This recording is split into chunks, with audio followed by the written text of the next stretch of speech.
Call the meeting in order for Wicomico County Council Legislative Session 2024-04 for February 20th, 2024. Those who like to stand and join us in the Lord's Prayer and Pledge of Allegiance, please do. Father, who art in heaven, hallowed be thy name. Thy kingdom come, thy will be done, on earth as it is in heaven. Give us this day our daily bread, and forgive us our trespasses, as we forgive those who have trespassed against us. And lead us not into temptation, but deliver us from evil. Thy is the kingdom, power, and glory forever. Amen. I pledge To the flag of the United States of America, and to the republic for which it stands, one nation, under God, indivisible, with liberty and justice for all.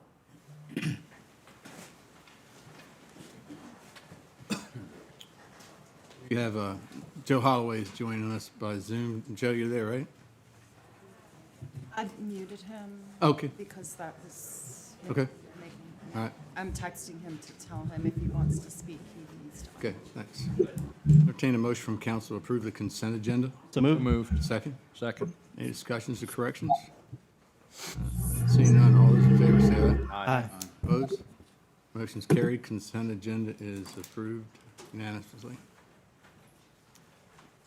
Good morning, Ms. Hurley. Good morning, Council President, Council members, ladies and gentlemen.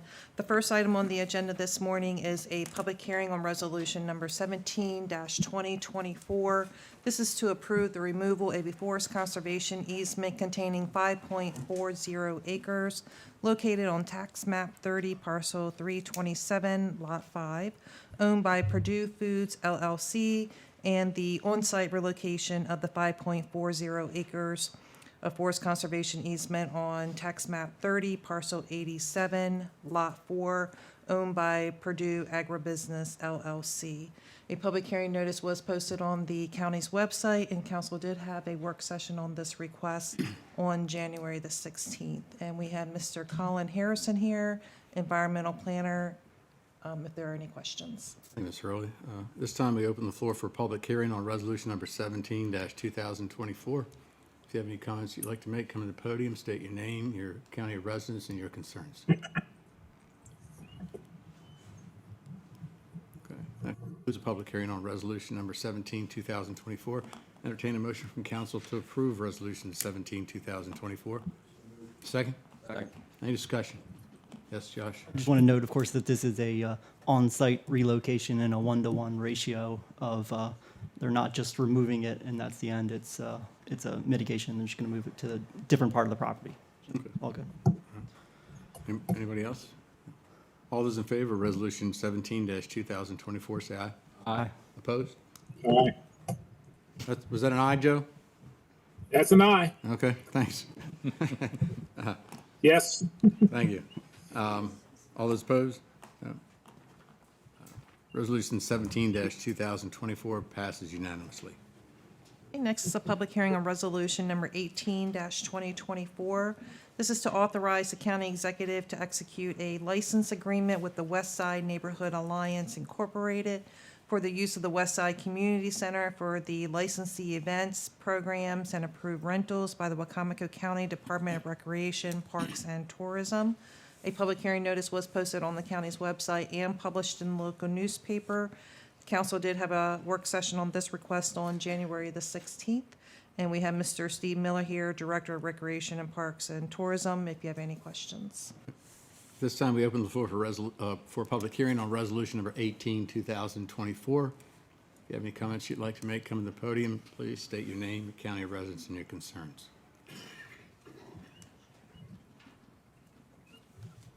All right, that concludes the public hearing on resolution 18-2024.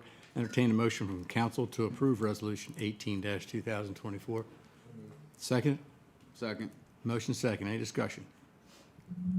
Seeing none, all those in favor say aye. Aye. Aye. Opposed? Motion is carried. Resolution 18-2024 passes unanimously.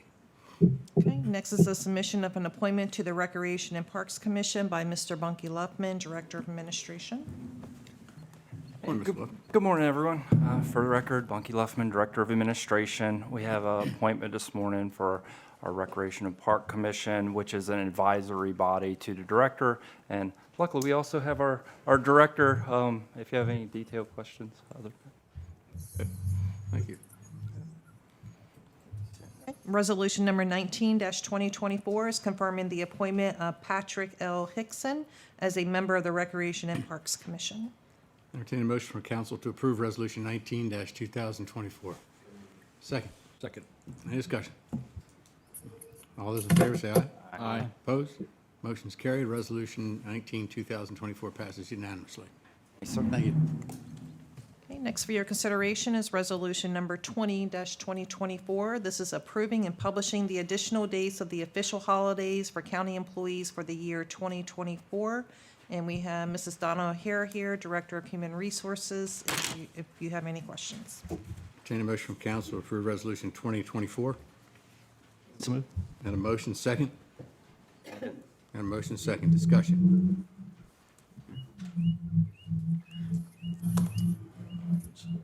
I have a, Joe, why don't you start? I guess I have a question.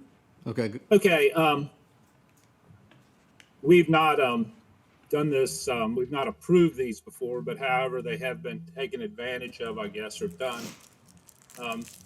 I'm not in favor of this. If, somebody wants to take a personal day, to take those days off, they're able to. I mean, having the employee take a personal day as opposed to establishing this as an additional holiday? That's correct, yeah. Jeff? Yeah, I think the 2 days in question are the day after 4th of July, which would be a Friday. That seems to make a bit of sense. Christmas Eve is on a Tuesday, which sounds like if we do that, that's going to require employees to come to work for 1 day and then be off for 2 days. I'm All right. not sure we should, again, agreeing with Joe, if employees want to take a day off, take a day off. Not sure how much sense it makes to shut the whole county down and have everybody come in for 1 day. So you're thinking Friday for July 5th is okay, but maybe do something different for Tuesday, December 24th? Josh? It's just, I know that there was a background issue of question of whether or not when the county executive could grant a holiday and our procedures to be able to accept that or to move forward in that way. I don't know if, I'm assuming that this is in response to that, but maybe may not. Overall, I don't think it really matters much. If the county executive says that their office says this is what they want to put forward for the year ahead, I'm perfectly fine with that. Anybody else? Do we want to have the executive come up and What the executive would like to? Sure, certainly. talk on it, or? Certainly. Good morning.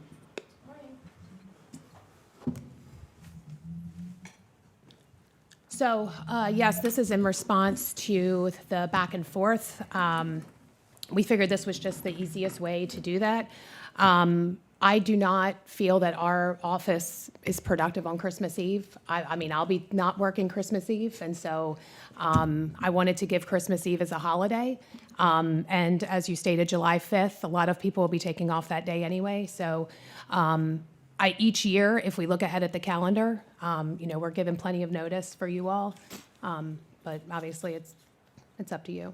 So I think it's good morale. I think, we can't give, raises and bonuses the way that other entities do. So anything that we can do for our employees, I don't think making Christmas Eve a holiday is. The dump will be open Christmas Eve, or is that? They would be open Monday, so they would be closed Christmas Eve, Christmas Day. They can't be closed for more than 2 days in a row.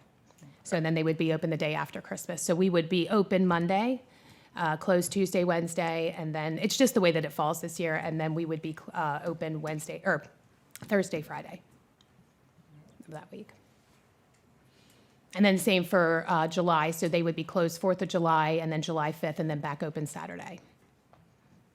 Josh? Just one other question. Is this the plan going forward that these two holidays would be in the coming years, that they would be the ones that we would target for an extra day next to the current holiday?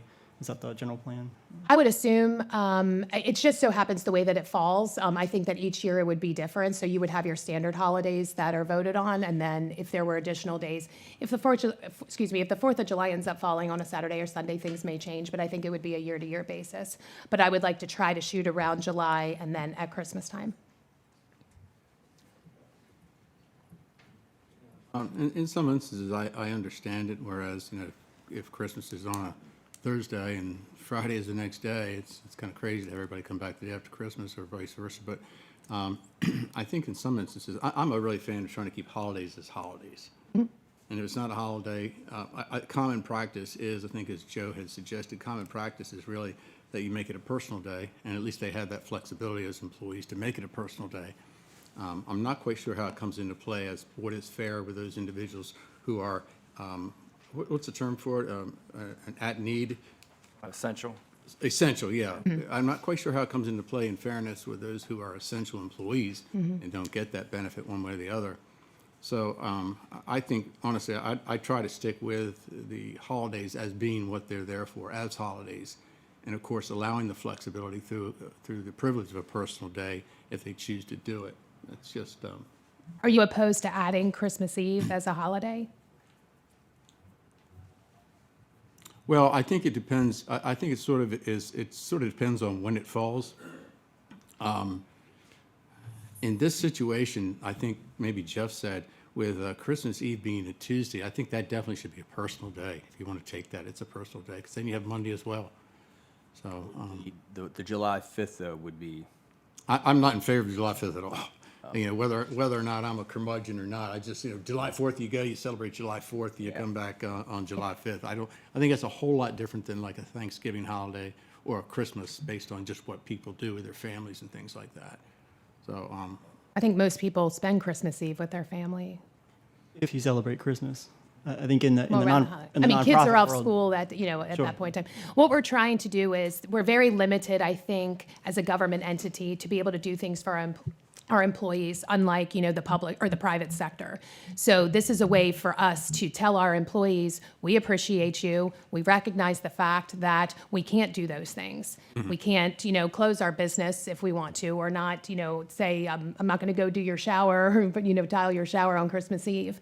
So this was a way to give back to the employees. So if the council chooses not to, then the council chooses not to. and the employees would still have the privilege of a personal day if they wanted to take. They would, but this is a way for them not to have to use their time. So this is just a way for us to give back and be an employee-friendly organization. so let me ask, so it's budgeted in, so is it affecting our budget to give them? No, it costs us nothing. We've already budgeted for them for the All right, 365. and then my next question is, now you said that this is not going to affect the productivity, so, Yeah. or Actually, I find them more productive because they've had one more day of rest and been Right. able to spend that time with their family. Okay. Okay. And now this isn't something that's going to be year in, year out, so let's say if July 5th or July 4th is on a Monday, we just won't give them Tuesday off, right? Correct. And, but you want Christmas Eve to be a holiday for every year, is that? I would, personally, yes, but I think it would just be a year-to-year basis at this point in time. Let me ask, is it common in other counties that they have Christmas Eve off, or is this?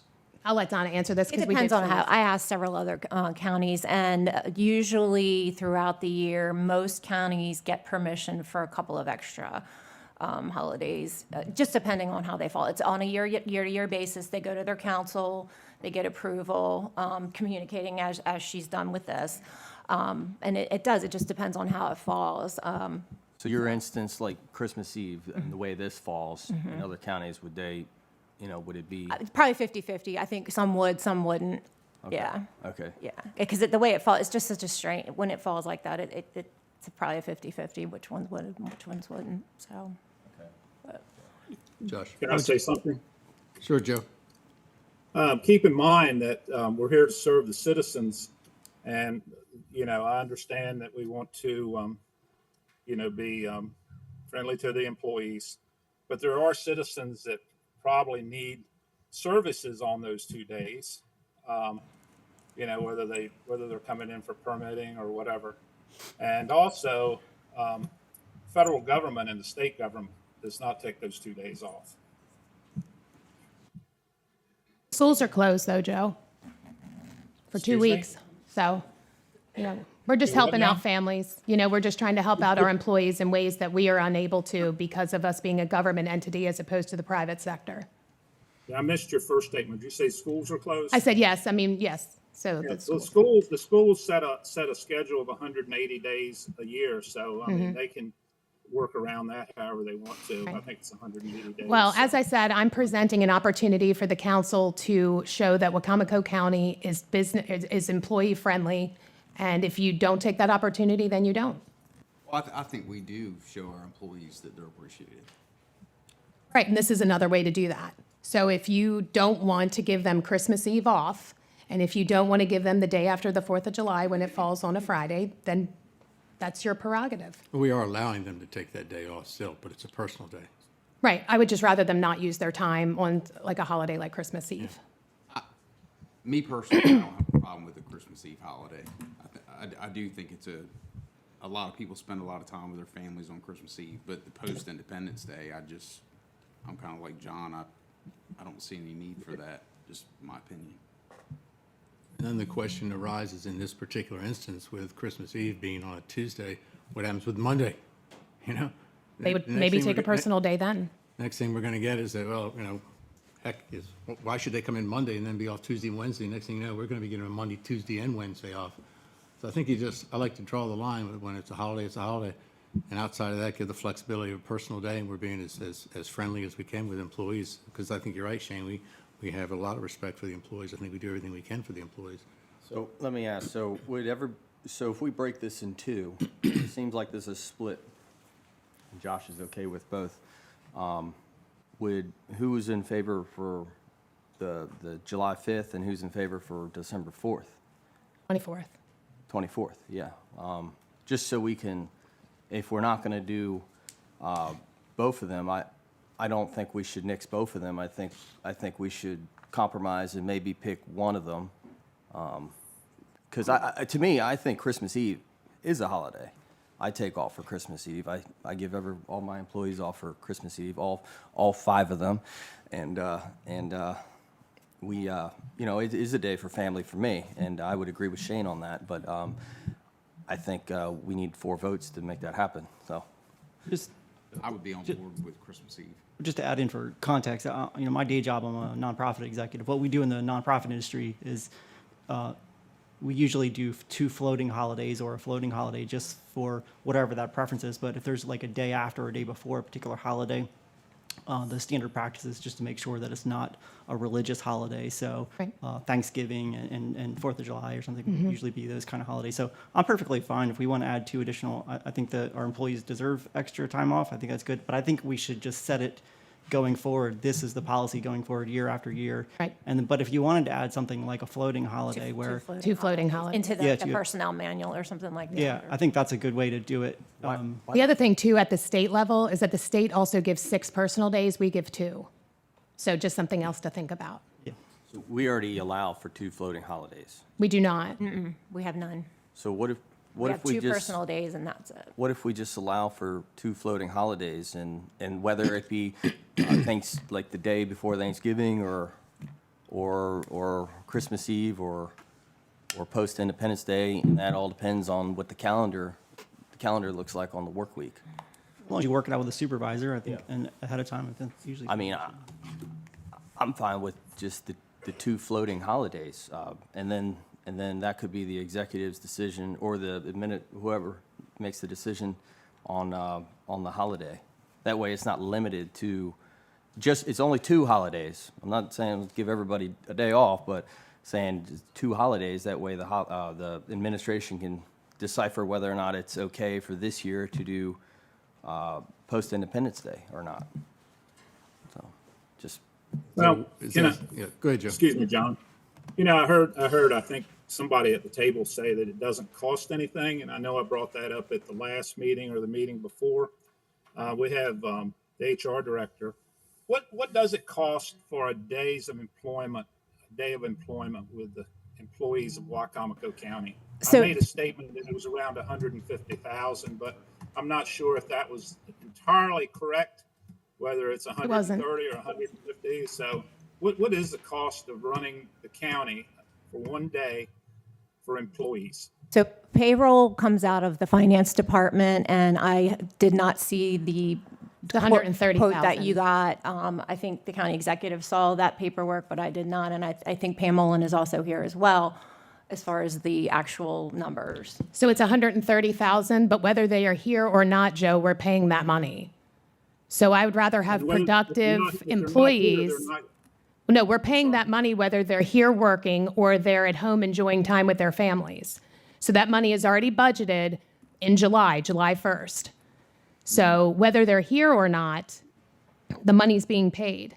And I would rather have productive employees who have been rested and been able to spend time with their families. I don't know how many people are coming in for permits on Christmas Eve, but I mean, I think that they would be okay to wait till December 26th.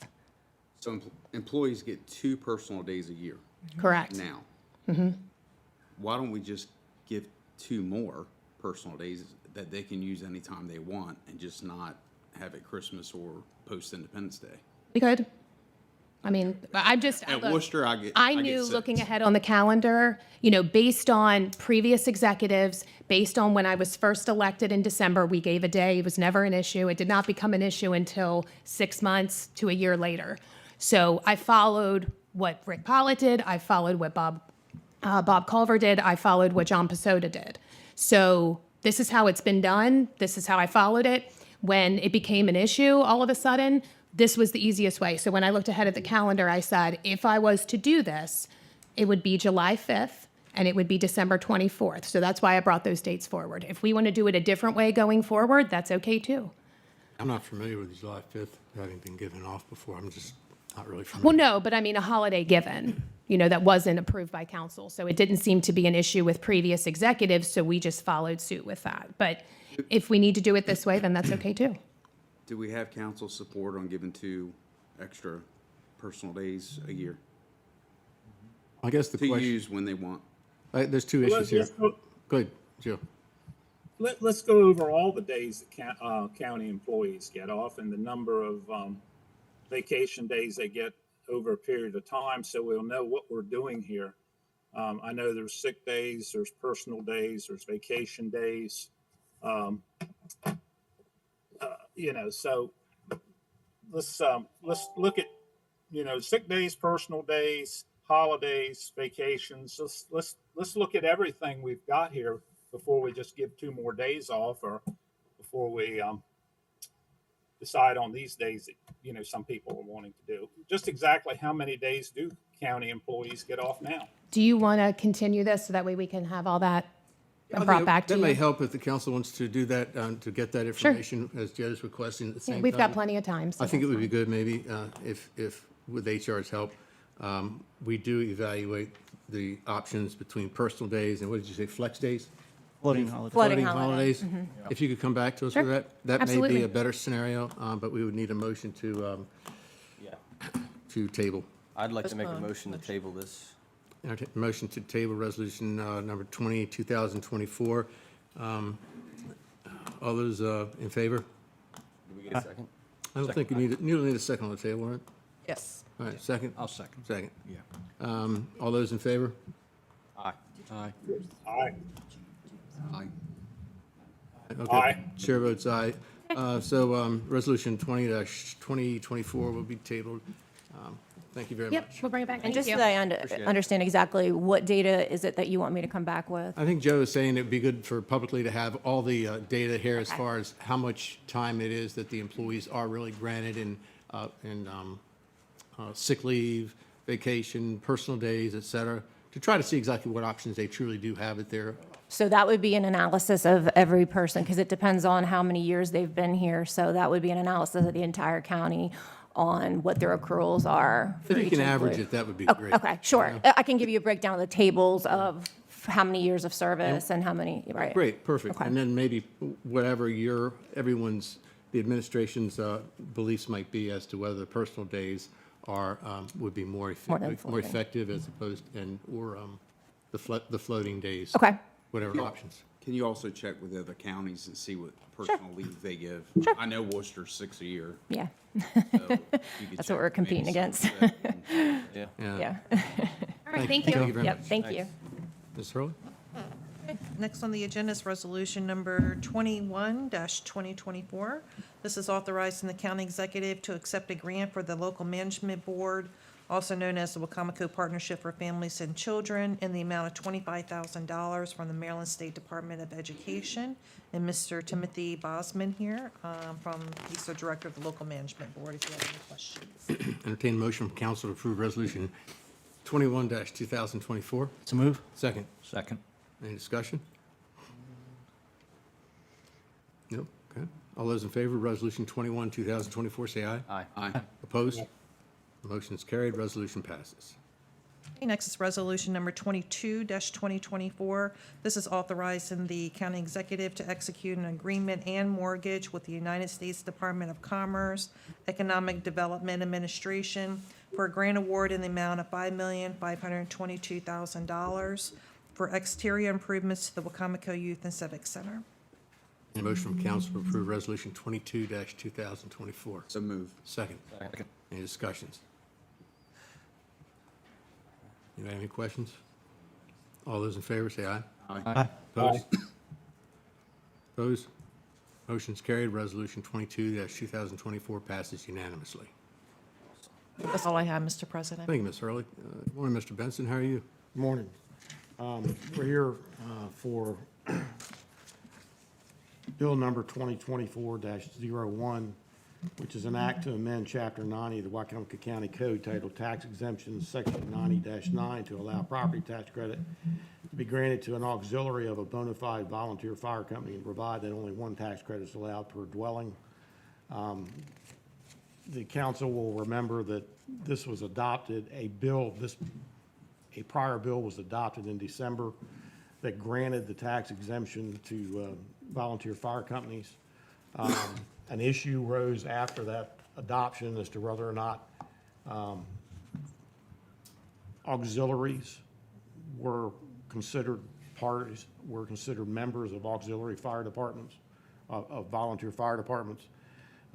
In looking at it, I talked to 2 or 3 different fire departments, and the answer I got varied. Some of the fire departments said the auxiliaries were considered members of their fire department, in which case they would be granted the exemption anyway. Nobody said they weren't, but some kind of qualified the answer. So the purpose of this is to add, to include auxiliaries of the volunteer fire departments as members who would be entitled to take the tax exemption. They have to meet the same qualifications that the fire department does. Fire department members do. The secondary part of this is to make clear that the council's intent is that there would only be 1 credit per dwelling. So if you had 2 members who both qualified, they would only be entitled to 1 credit, they would not be able to add 2 together and get 2 credits. So that's what this does. It simply acknowledges that auxiliaries are included within volunteer fire departments and are entitled to the exemption. And it makes clear that the exemption is 1 per dwelling, regardless of the number of people who might qualify at that dwelling. Thank you, Mr. Benson. Entertain a motion from council to introduce legislative bill 2024-01. So move. Second. Second. Any discussion? Everybody's okay as far as adding the auxiliary with this, correct? Mm-hmm. All right. All those in favor of the introduction of legislative bill number 2024-01, say aye. Aye. Opposed? Motion's carried. Introduction of legislative bill number 2024-01 passes unanimously. Thank you, Mr. Benson. Mrs. Hurley, where will this go so that the public is aware? So we'll have a public hearing on this next. That will be on March the 19th at 10 a.m. Thank you.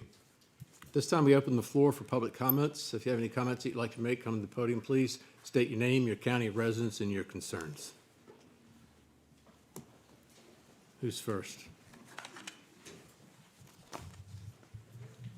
At the podium. Yeah, right there. Thanks. It's okay. Hi, I am Shannon Purdue. I am actually the president of Parsonsburg Fire Department Auxiliary, as well as Wicomico County Fire Department Auxiliary.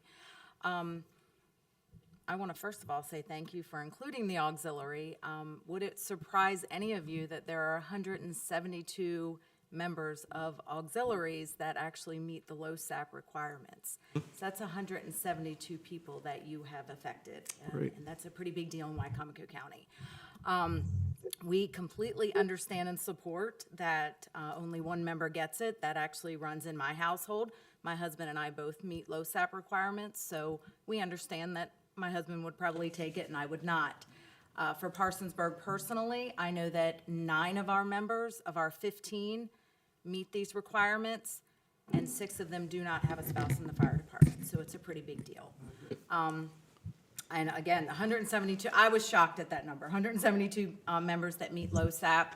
And just so people that don't understand low SAP, that means they have, that's 50 hours of, actually it's 100 hours, because it's 2 hours meets 1.1 low SAP point. So that's 100 hours that these ladies and gentlemen, because Parsonsburg does have a gentleman in our auxiliary, have to meet, basically supporting our fire department. So I just wanted to say thank you on behalf of Wicomico County Auxiliary and Parsonsburg Auxiliary, that we do feel like we are part of the fire department, because we actually support them 110%. We fundraise for them. We are the front line when they come back to the station. We've gone on calls, providing them nourishment, providing them anything that they need outside of putting out the fire, because we're going to let them do that, because we're not equipped to do that. And then another fact I wanted to bring up, I don't know that everyone knows this, but we currently have an auxiliary member that had just received her EMT, can ride the ambulance. So auxiliary members definitely can do some of the same things that our fire department members can. So that's really all I wanted to bring to the table, just to let you guys know we do thank you and appreciate all that you have done to make this happen. Thank you. We appreciate your service as well. You're doing a great job. Thank you. Anyone else?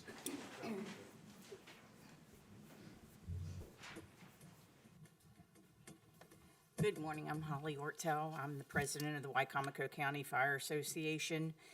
First of all, I'm so glad that you're bringing up the Ladies Auxiliary. They are the backbone to our fire service, and we couldn't do things without them, the way they raise money and help us. And I remember a house fire that we had this summer, and it was extremely hot, and they showed up with water and some other refreshments that we all dearly needed.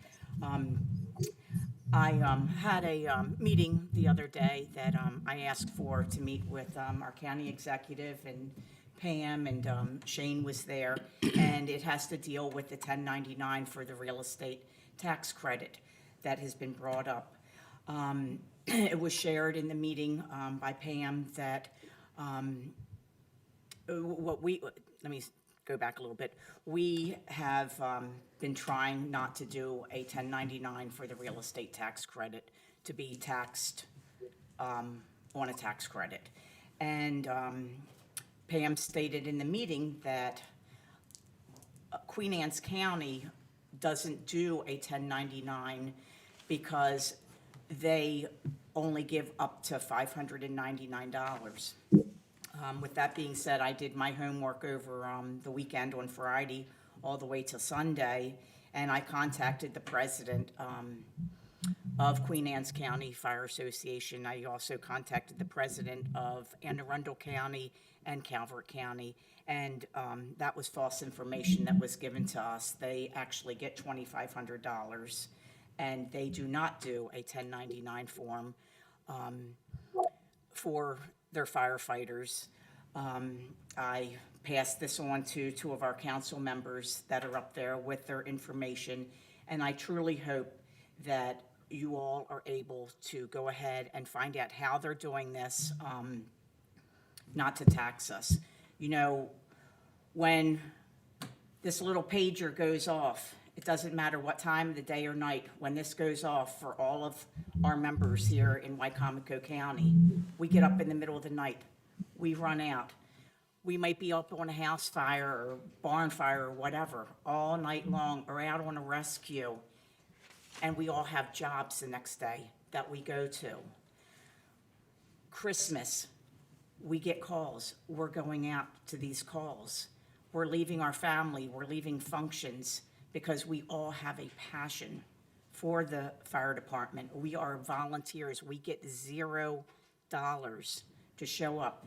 So many firefighters throughout the 40-some years that I have volunteered wind up getting cancer from the carcinogens and the exposures that they deal with. And that's pretty sad, but, thank God with, SCBA and different protocols that, our county and other counties have involved, we're trying to limit that. What I'm asking for all of our fire companies in Wicomico County is please look into this. I know the tax credit's going to be coming up, I believe, July 1st. And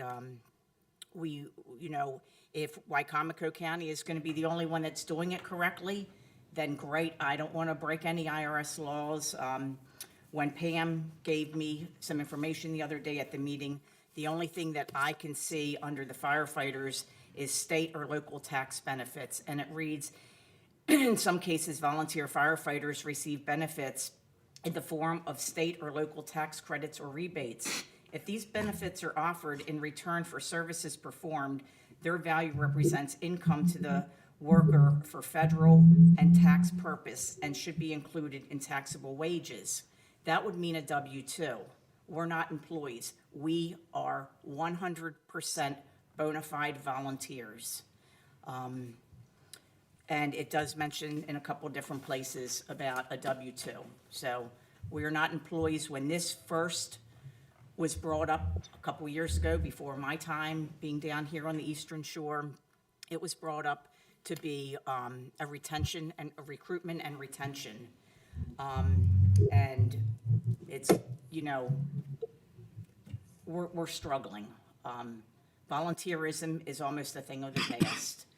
I am very lucky to be with Pittsville Fire Company. We have a very, very strong volunteer fire service. So we have a lot of good members, as so every other volunteer company. It would literally take the county, if I was doing the numbers correctly, if they didn't have the volunteers, $68 million to run a fire service, which would bankrupt this county in a second, in a heartbeat. So all I want to do is be on board with every other county that has implemented this process and not be taxed on a tax credit. And I would appreciate all you all. I am very grateful for anything that we get because it lowers my mortgage. And so everything is appreciated by everyone in this county. And I have talked to every single fire chief and deputy chiefs here in the county in the last couple weeks since I've been the president. And that's all I have. So thank you. President Ortiz? Thank you. Holly, you provided that information to the executive? Did you? It's right here. Okay. Yeah. Well, I didn't know. Okay. I just wanted to kind of fill in. So we've done a little bit more research. So when we found out that Queen Anne's County was not 1099ing, I called them today and talked to their finance director. That is true, they are not. But he was unaware of what was on the IRS website. So we have been in contact. The way that our finance director reads it, the way that our auditors read it, is that it has to be taxed, period. It has to be. You have to be 1099 with it. So we're going with that. I don't see a way around it, and I don't want to speak for our finance team, but they're not going to go against what the IRS says. We have the exact paper that we printed for Holly, and over the lunch break, we'll make a copy of all of that for you so you have it. If you interpret it differently, let us know, but that's where we are right now. So yes, right now, Queen Anne's County, we assumed that their tax break would have been under 600 as to why they weren't 1099 their employees or their fire department. But it is $2,500, but they were unaware of what was on the IRS website. So I just wanted to fill you in on that, but I will get you all that paper so you have it. And I think you have a copy of it, don't you, Shane? copy, Yeah, yep. I was going to say, for everybody else, we can make a copy for that. So the next meeting, the Queen Anne's Fire Department's going to be, I know, right? They're going to be calling. going to be in our public comments. Good day. David Beach, Deputy Chief, Hebron Volunteer Fire Department. It behooves me that you haven't investigated this already. Queen Anne's County's got this right on their website. You pull it right up on the website. This is where this was printed off this morning. I talked to several people. I talked to the president, talked to several people about this 1099. Pulled this right up on the website on Queen Anne's County, and this is what it says. It's not $2,500, depends on what you do as far as your years of service. But it doesn't increment to $2,500. Most people say ladies auxiliary, it's the auxiliary. I've explained to several people it's auxiliary now. There's men in the auxiliary as well as women. We kind of, that's the same way with fire departments, EMS. So the 1099, by reading this, I can't see how one county can decipher one opinion, another county have another opinion. You know, it's IRS. There should be some kind of determination on how this is applied, by all means. As they say, we're all volunteers. We appreciate what the county does for us wholeheartedly. You give us money to operate, but you also have to remember the cost of doing business in this lifestyle of firefighting now is double what we get from you. We have to go out and we have to raise funds in order to make these ends meet, which is quite a bit. And every department in this county does quite a bit of fundraising. Some do it in summertime increments, others do it all year long. But I would ask you to look at this 1099, review it, because we went through this back with the death benefits. We had the death benefits through the county. There was no 1099. And all of a sudden, we picked up, we were getting 1099 on it. Why? This is a benefit. So please take time, look at this, take this very seriously, talk to other constituents in other areas that are very familiar with this. Because this is a great opportunity for the people of this county to serve more, to help the volunteer fire departments. Because as you know, and I'll use the terminology of recruitment and retention, it's very hard these days because of hours, the time restraints, the training, and I could keep going and going. But thank you for approving this, but please take another look at it. See what we can do different to accommodate us and not have to do 1099. Thank you. Thank you, Mr. Beach. Could I just say one more thing to reiterate? At the mic, though, thanks. That way everybody else hears it. I appreciate our county executive doing her homework. Calvert County was the very first county that implemented this tax credit years ago, and I passed the information on to Councilman Merritt for their president. So I would also like, it seems like the county is just focused on Queen Anne's County. There's other counties, and Calvert County being the one that started this years ago, I would hope that you all will be able to reach out to their president and see how they're doing it. Because I really feel that the executive's office, and no pun intended, I'm not trying to throw anybody under the bus, the information that was given in the meeting last week that I held, and Shane and Ms. Hurley was there, it was wrong information that was given. And I spoke with our county executive yesterday when she was driving up to Annapolis.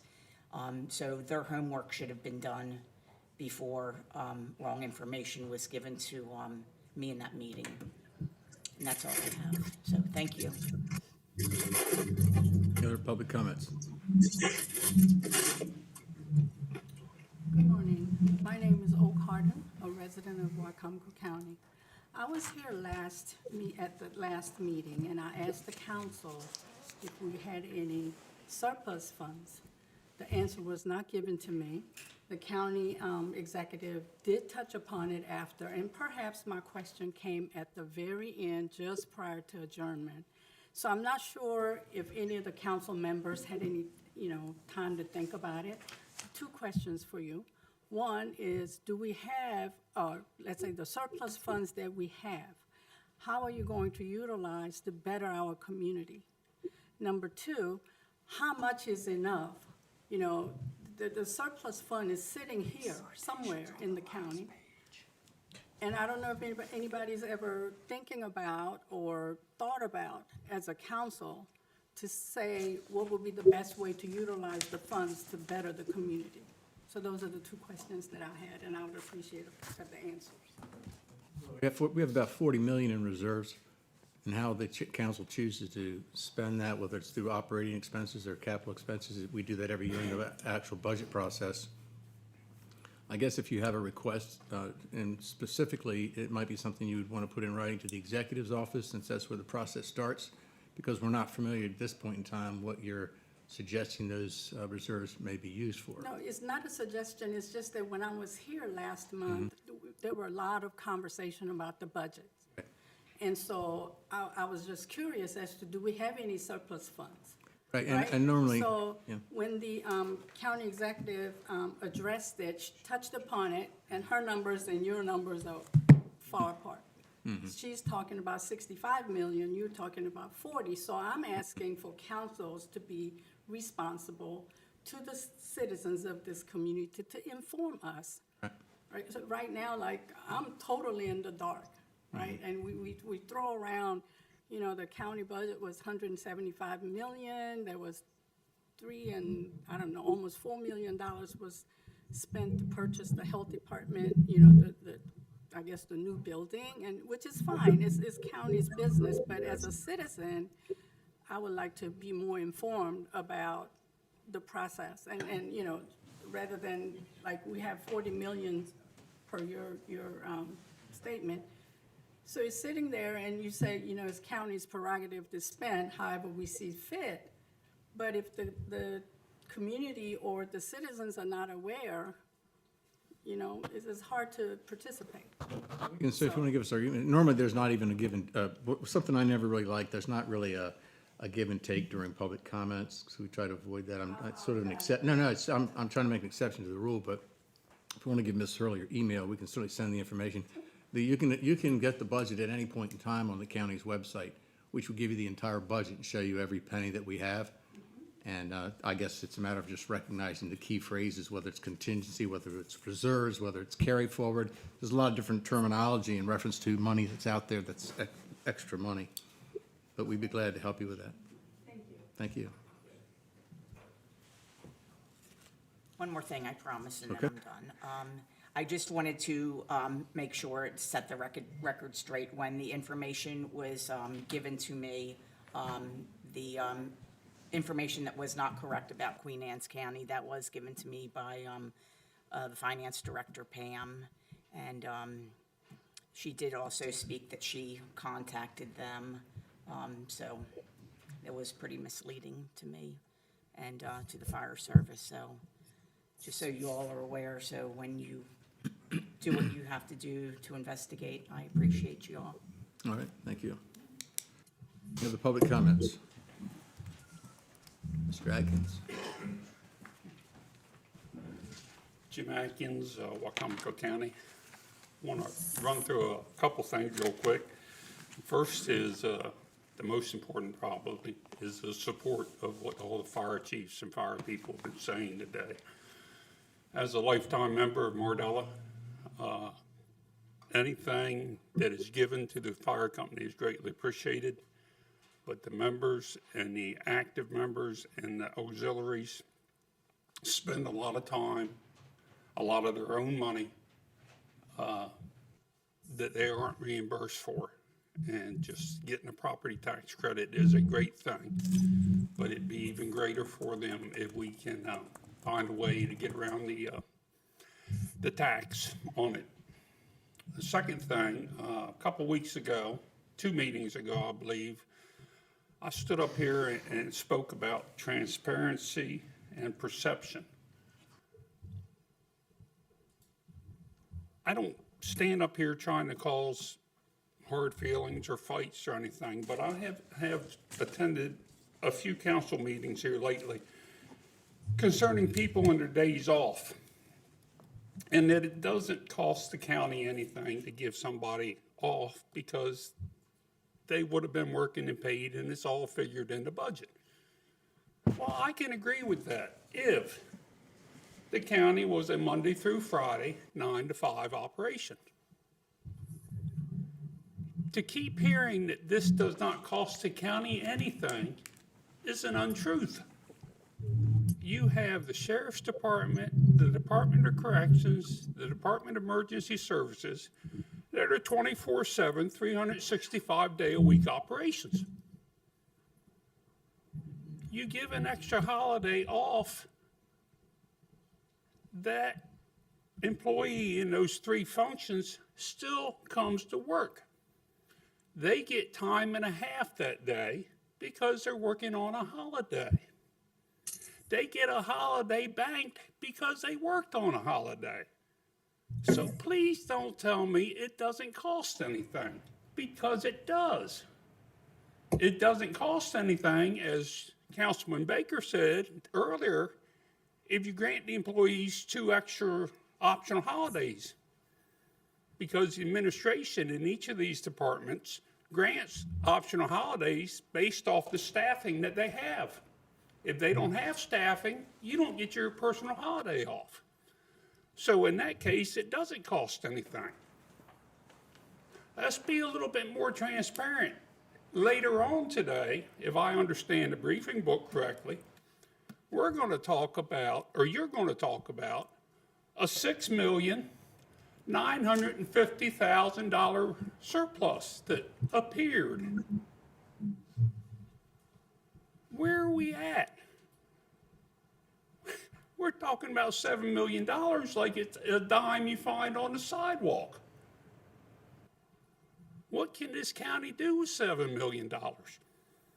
And finally, my favorite subject, and you all know what it is I heard for the second time last week, the second time in a year, the county executive state that Barron Creek Road, something needs to happen with it, because if somebody gets hurt, the county is liable and responsible.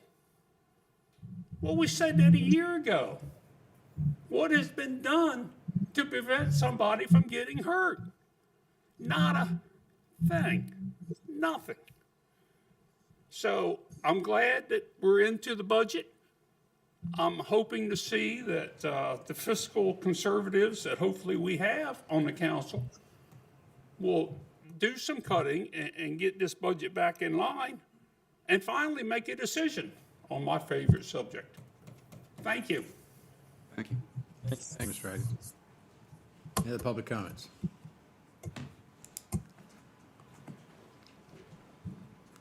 That concludes public comments. Council comments. It's Josh. Just a couple things. First of all, just wanted to recognize, of course, the Dr. Nevins Todd passed away on Sunday. I think many of you all know he's quite a pillar of this community. He was not the first surgeon, but he worked with the very first surgeon that we ever had here, which was hired in the 1800s. So Dr. Todd had really been here an incredible time. What a just amazing life of dedication to our community. So sad to hear of that. The other couple of things I want to bring up, just want to also mention there will be a bill hearing on the sludge tank, the DAF. This is an issue that we all faced as a community. There's a bill hearing on that in Annapolis. And then I think that bill is going to move forward to try to limit or put more parameters around if a DAF tank happens or a sludge tank happens, how it's permitted and the amount of transparency or say-so that a local government could have. So it seems to be a pretty good bill. Third thing I want to mention, I did attend the McCain real estate forecast event last week, which was of course really great to see. It's a really good turnout of our community. A lot of folks who pay attention to the future, where our local real estate, where our local economy, where that's going.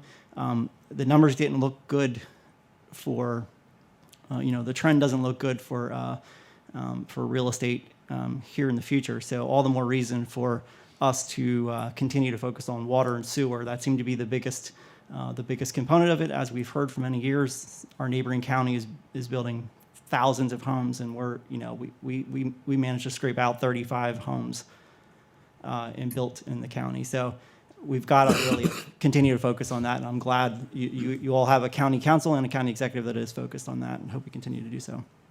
Oh, also on that note, while I see our head of our Rec and Parks at the event at the Civic Center, we often hear, we've had a group coming by more recently worried about the amount of trash on our, on our roadways and the amount of trash that is put into our landfill, which is increasing at an incredible rate. It is growing quite significantly. Did want to make note that we did see trash cans full of plastic cups that were used for coffee. The more that we can continue to all that trash is going right into our landfill. So the more that we can focus on what the government does on a sustainable level using glass or ceramic, all the better. Anyway, not neither here nor there. And lastly, on the issue of the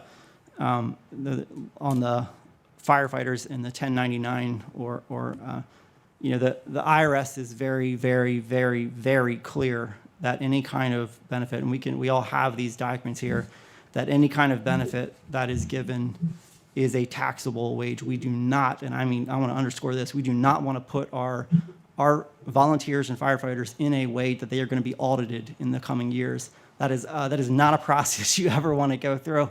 So I'll leave it at that and say we need to make sure that just because other counties are being irresponsible or avoiding the law, that does not mean that that's what we should do here in the county, in Wicomico County. So. Thank you, Josh. Any other comments? I got something. Yeah, Joe, go ahead. John? Go ahead, Joe. Yeah, back and forth today about the 1099s. I have a suggestion. You need to speak up, Joe. Can you hear me now? Hello? Can you hear me? Yeah, it's a little difficult. Go ahead. Okay. On the 1099s, I know there's a lot of back and forth.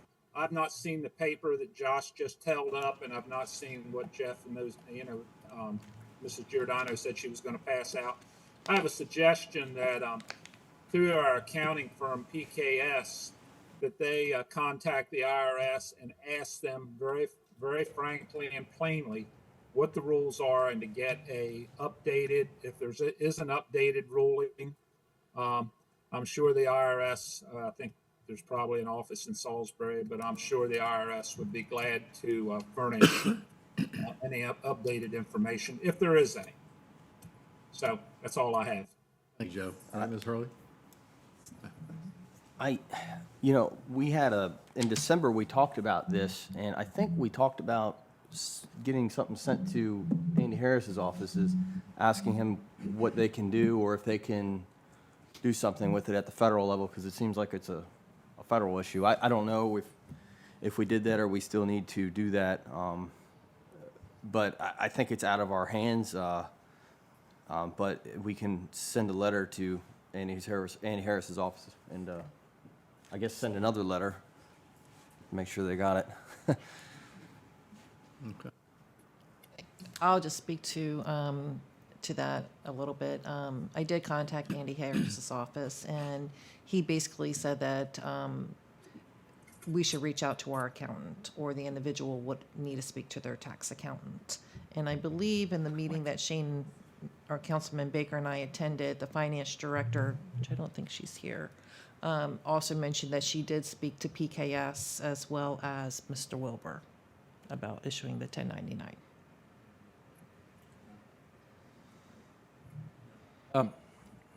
Morning, everybody. I never want to miss an opportunity to thank Mrs. Hurley and Mrs. Ingold and Angeli, especially before the last meeting, dealing with my more than usual amount of questions. So thank you. With these holidays, I don't think anybody here does not support our county employees. We just want to do the right thing, maintain the services available to the citizens. And I think we can all agree that when we have a 4-day week as far as the whole productivity thing goes, you still have 5 days of work to do. You just have 4 days to do it in, so there is that. And with all the talk of the fire department, Captain Brian Lewis from Salisbury Fire Department will be laid to rest tomorrow. So there'll be quite a bit of traffic activity between Emmanuel Wesleyan Church and the West Side Fire Department in the middle of the day, so be careful of that. And another sad event, but he was a paid firefighter for Salisbury and a volunteer for West Side, so it doesn't get any more noble than that. That's all I got. I just want to thank everybody for coming out today and especially speaking on the behalf of the firefighters and the auxiliary. It's very important. We always appreciate everything you guys do. President's comments, I would say about the same. The council, of course, and I think the executive as well, we're completely on board with what we're attempting to do here for the fire companies. That's why we actually created the bill to begin with, because we wanted to create as many benefits as we could. Our responsibility, however, you have to understand, is to make sure that we don't suggest anything to each of you that might put you in a situation where the next thing you know, you're facing federal penalties or fines, because you know how the IRS is. They like to put it on as quickly as they can, and you don't get a break. So we're just simply doing our due diligence to make sure that everything that's put in place is exactly how it needs to be, and we don't want to mislead anybody. So we're being very careful to make sure that you get the best benefits you can, certainly to the degree that this council can make that happen. And again, maybe we'll see that there's a light at the end of the tunnel through whatever Queen Anne's is doing. I hope it doesn't compromise Queen Anne's in their future, but let's hope that we can find some resolution to it. I'd like to see it just simply be the true intent of the law to be able to be executed without any penalties or drawbacks where you have to pay taxes on it. But that could be our federal government. We can't control everything. So that being said, entertain a motion to adjourn from legislative session to go into open work sessions, followed by 2 closed work sessions and an administrative closed session as follows. A closed session to consider the acquisition of real property for a public purpose and matters directly related thereto to protect the county's bargaining power pursuant to the general provisions, Article Section 3-305B3. A closed session to consult with staff, consultants, or other individuals about pending or potential litigation to protect the county's legal position pursuant to the general provisions, Article Section 3-305B8. And a closed administrative session pursuant to the general provisions, Article Section 3-104, to discuss the proposed fiscal year 2025 council budget. That's a motion. A second. So moved. All right. Second. Any discussion? All those in favor? I- Yes, James, go ahead, James. Yeah, I would just, I'm okay with the first 2 closed sessions, but the proposed fiscal year 25 council budget, I would like to just make sure that I vote against it, just so that we're clear. James wants us to discuss the business in open session, right? That's it. I get it. Any other comments, questions? All those in favor say aye. Aye. Opposed? Motion is carried. Legislative session is adjourned. Thank you all. Thanks for coming. The first open work session is a letter of support for House Bill 557, sales and the use tax exemptions on aircraft parts and equipment, repeal of reporting requirements. Mr. Dave Ryan is here. Thank you, Dave. This is a big deal. I know it always has been. Good morning. Morning. Yes, Dave Ryan, Salisbury, Wicomico Economic Development, and today we're seeking council support for House Bill. Hold on a second. I never can work these things right. Okay. You all good? Sorry, Dave. Go ahead. No worries.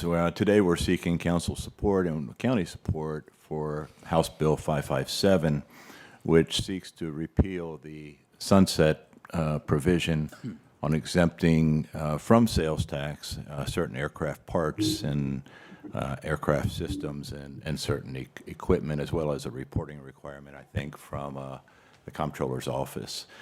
Certainly one of the most significant economic engines we have on the lower shore is the airport, and the county's investing heavily in the airport infrastructure. We're addressing the maintenance issue, mechanic issue by starting a school at the airport. And by itself, this exemption from sales tax is good. It's positive and a growth-oriented development. But when you really couple it with the infrastructure that we're making, the investment in infrastructure as well as starting the school and plus the sales tax exemption, then that's a more powerful combination in a larger context. So we're seeking, one of the main reasons we've retained scheduled airline service is the maintenance operation, and the same can be said on the other side of the airfield or the other side of the business, and that's corporate and general aviation, which needs the same mechanics. So we can really grow that sector as well. So we're seeking that letter of support. I think Ms. Hurley included that, and I'm happy to answer any questions you may have. It took us a while to get that. It took a while to get it. I think it was a 3-year sunset provision or something like that, and it certainly makes us more competitive with those states which are immediately contiguous to Maryland that don't have the sales tax provision. Sure. Any questions from anyone? Everybody good on it? Yeah, and this is already moved through both chambers, correct? I believe so. Okay. And just remind me again, I was looking up, does it have a current sunset, or is it just eliminating the sunset? I think it does have a current sunset, and I don't hold me to it, Councilman, but I think it's July of 25. Yeah. 25, something like that. So we'd have to do it now for next year. Okay. Any other comments? No? Everybody good as far as getting the letter of support out? Rogan? Okay. Dave, thank you very much. Thank you. Thank you.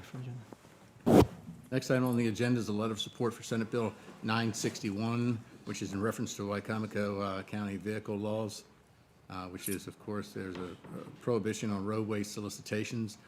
Pat Schroeder is here. Pat, you want to come forward and give us a breakdown of what the senator is attempting to do? Yes, thank you for this opportunity to address the council.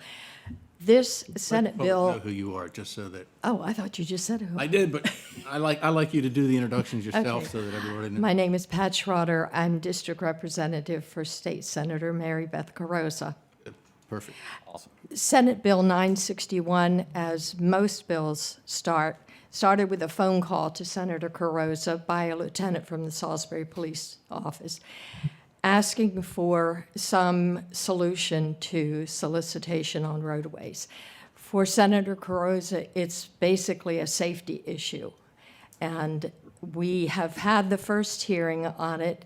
It went into committee, Triple E Committee, which is the committee that Senator Carosa serves on, and the hearing will be March 6th. So we're looking for support for this bill. And I think we did speak to other members, or Senator Carosa did speak to other members of law enforcement, so I certainly would defer to, I believe, State's Attorney Dykes and Sheriff Lewis, because they can tell you more than I can what you're experiencing that started the discussion about the need for this bill.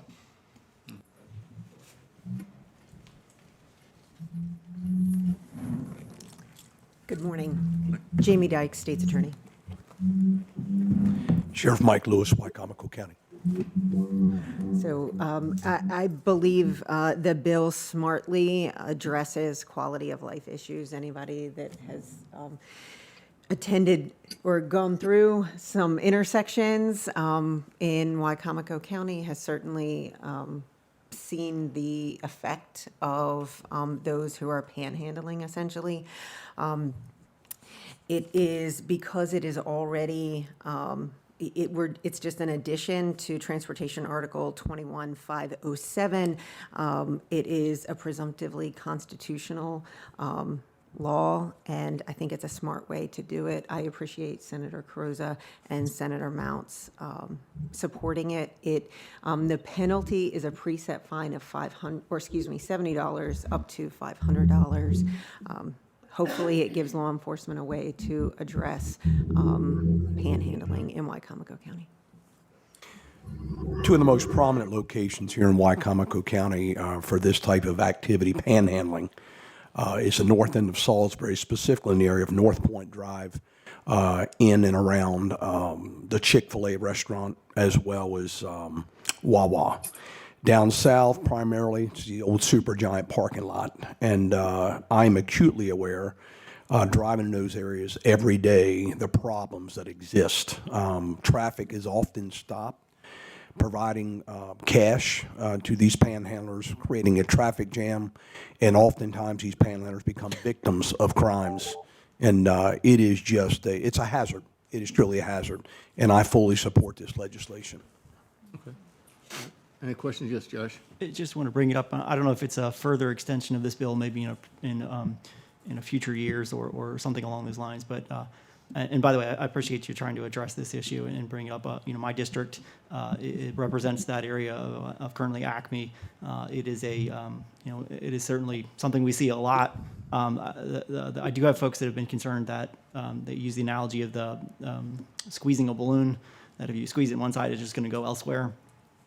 I don't know how we, I think there's concerns that some of the folks that have been panhandling may then go into the parking lot of Acme or go to some of our gas stations that are in the area. So that might require extra work with the Salisbury Police Department, or if there's other ways that we can try to prevent them from, we've had the issue, of course, of immense homelessness across the county, but especially in my district. So I don't know how we address that in the future. I don't know if there's any good way to do that, but I just want to bring that to your attention, making sure that if we limit this, that folks still get the resources they need, but go into an area that's hopefully it doesn't make other folks feel unsafe when they go shopping or anything along those lines. Point well taken. I will say that 2 Sundays ago, we had an attempted abduction from Salisbury University. That was, the defendant has been charged. He is homeless. He had been in the area associated with Acme. So there are real safety concerns. So I appreciate your observation of that. Are you, is Senator Carosa seeking support from other counties, or is it just Wicomico? This is a Wicomico County bill, so no, we're only seeking support from Wicomico. Happy to take support from anyone, but specifically Wicomico. And it is not unique to Wicomico. There are already 4 other counties who have similar legislation. And it has gone through? Mm-hmm. Oh. It's in place now in Carroll, Charles, Hartford, and Washington, I believe. So there's a good chance that this will actually go through? I think so. Okay. Also okay with, in reference to a letter of support? Absolutely. Hey, I got a question. Hey, John. Sure, Joe. John, Yeah. Go how ahead. are you doing? Hello there. Pat, how are you? Well, thank you. Good, good. Is there a House bill associated with this? Yes, there is, but the Senate bill is being heard first. First, okay. And I guess this question, the sheriff mentioned people stopping. Is there any jurisdictions that fine people for giving money to panhandlers? Do you know of any laws that's been set, there's a precedent for that? Because that seems to be, the big problem is when the sheriff mentioned causing traffic jams and whatever and safety issues, the panhandlers are going to go about getting their money the best way they can, but it's the people that stops in the middle of the intersection that causes the problems. Is there any history on that, Sheriff? None of which I'm aware, but Madam State's Attorney is checking her paperwork right now to see if there's anything that would address that, but not to my knowledge at all, Joe. Joe, maybe you'll It want to seems to introduce me that would be not, that would probably be the last resort, but, that seems to be the root of the issue is the people stopping and doing that instead of as much as the people standing there asking for money. So anyway, thanks for coming to the meeting. We'll let you introduce that one next year, Joe. Yeah. Yeah, okay, there you go. I'll leave that up to you, John. But it brings up a good point, I think, with what Josh said. Council is okay with letter of support for Senate Bill 961? Yes. And could we go so far as to say if there's a cross-reference to a House bill, that we would also endorse a letter for that as well? Awesome. Might as 1312. well get it out of the way right now, okay? Yeah. Good. All right, wonderful, thanks. Thank you, gentlemen. Appreciate your help. Thank you. Thank you, Pat. Next item on the agenda is a letter of support for House Bill 899 and Senate Bill 691, higher education for firefighter and EMS recruitment and retention. It's the scholarship and loan replacement assistance. You have it in, yes. So we don't have a representative to attend to discuss this letter of support today, but I will say that MACO, this is one of their initiatives, so they have asked for all the counties across the state to support this. What the bill will do is provide tuition for the firefighters and I believe law enforcement as well. It was going to be maybe up to 100% for 2 years, and then up to 50% for 4 years. And then there's also a student loan repayment component to the bill as well. Thank you, Ms. Hurley. Everybody okay with this? You said law enforcement was in here too? Let me just double check It says that. law EMS. Firefighters and EMS. Yeah. We good? Yeah. Okay. Next item is a letter of support for Senate Bill 897, income tax subtraction modification in reference to death benefits. This is for law enforcement officers and firefighters. Anybody need any questions or elaboration on this? We in support of this? Yes? Okay, we're good with this as well. Joe, you good? Yes. Okay, all right. That concludes the letters of support. At that time, we now will go to open work sessions. The agenda has lunch, but we still have 45 minutes for that. First item on the open work session is proposed amendments to the regulations for park and recreation facilities. That's Mr. Steve Miller is here, we're Director of Park and Recreation. How are you, Steve? Very well, thank you. A lot of changes here. Yes. Good morning, Mr. President and members of the council. So what we're proposing is some changes to the park rules and regulations, Chapter 179. This has been vetted through our Recreation and Parks Commission. To my knowledge, this document has not been updated in about 15 years. So what we were initially addressing was things that perhaps weren't issues 15 years ago, like e-bikes, drone usage in parks, vaping, things of that nature, that just things evolve over time and you address those things as they come. Because we were addressing those, we decided to look at the entire document and just refresh it. So a lot of it's housekeeping. Things like Pirates Wharf wasn't a developed park at that time, so we added that to, along with Pemberton, for people not to do metal detection and things of that nature. So what we've proposed, again, is just an update to this document. Be happy to talk about any of these specific changes that were recommended, but again, this was looked at by both our staff and the Rec and Parks Commission, and what we've put forward is what we think are reasonable changes, but again, be happy to talk about any of them. Steve, I just had a question. It's kind of unrelated to the changes, but it is something that has changed. Is there's a lot more people that are you have the right to carry now. It's a shall issue state, not a may issue state, and I'm just concerned that we have under firearms, it says no person other than law enforcement officers shall carry, possess, or discharge a firearm on park property except in those areas designated for such purposes.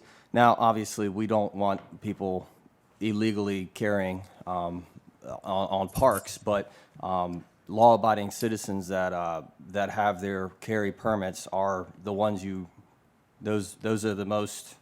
I mean, Mike Lewis is here. He could probably touch on this a little bit, but those are the people that you shouldn't be worried about. In fact, they should be the ones that we should have. They should be carrying. If they're at a park baseball game or something, and it's illegal for them to carry a firearm, and something happens, they can't defend themselves nor their family.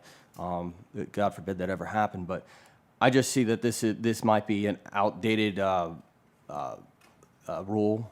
I just don't know if we can change it, being in Maryland, or if that's something that we should entertain.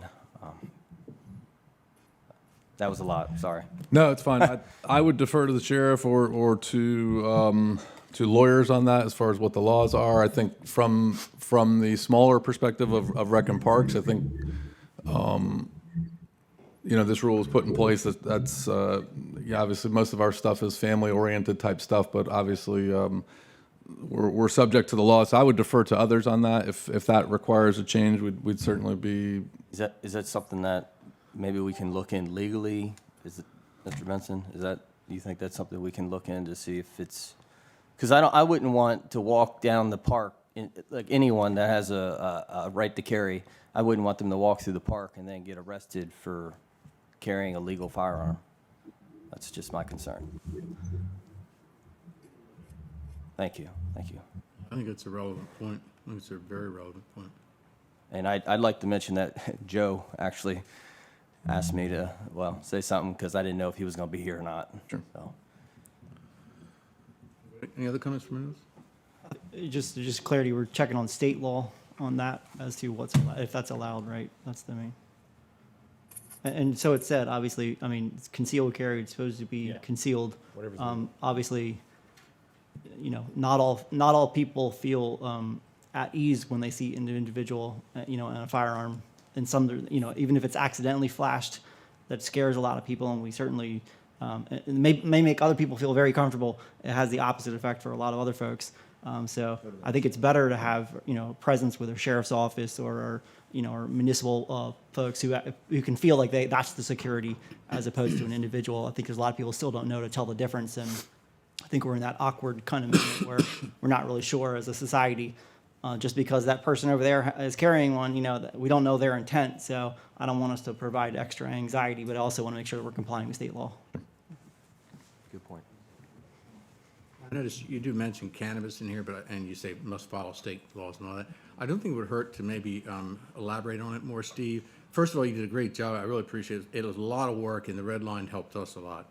I think with the cannabis, though, the fact that it's all new and fresh, so many people go, oh, it's legal now, I can do that. It may help to sort of expand on it a little bit in this document where it says that, you know, to maybe reiterate what the state law is, so people realize that there's a restriction there. Mm-hmm. And on your fines under smoking, I guess you're going to just assume that smoking, whether it's cigarettes or whether it's cannabis, it's going to be the same degree of penalty? Yeah, we did not differentiate in terms of that fine amount. All right, probably no reason to differentiate. Yeah. I get it. Yeah. Smoking, you may want to put in there either tobacco or cannabis so that they recognize it's susceptible to a fine.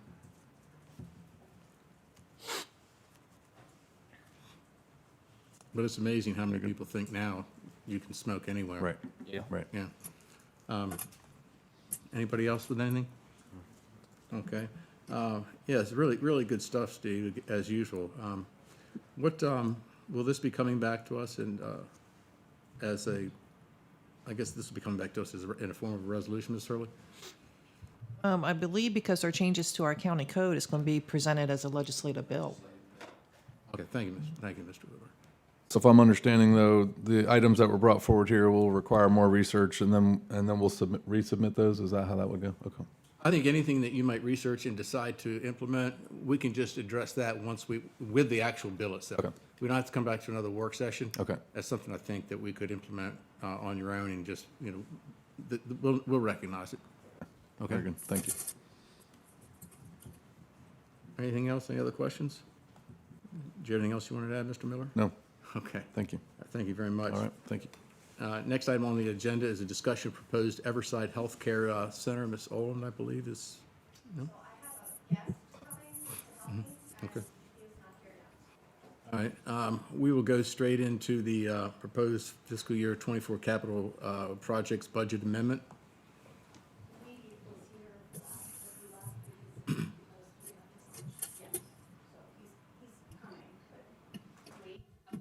was going to be here for this. Oh, what I'm saying is that he left because it was supposed to be after lunch. So I can check the executive's office to find out if the gentleman from Everside is here.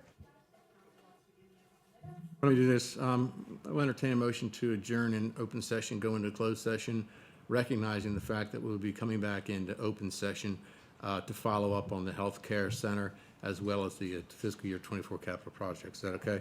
Yes. Okay. I just. Good. So moved. Okay. Motion second? All those in favor? Aye.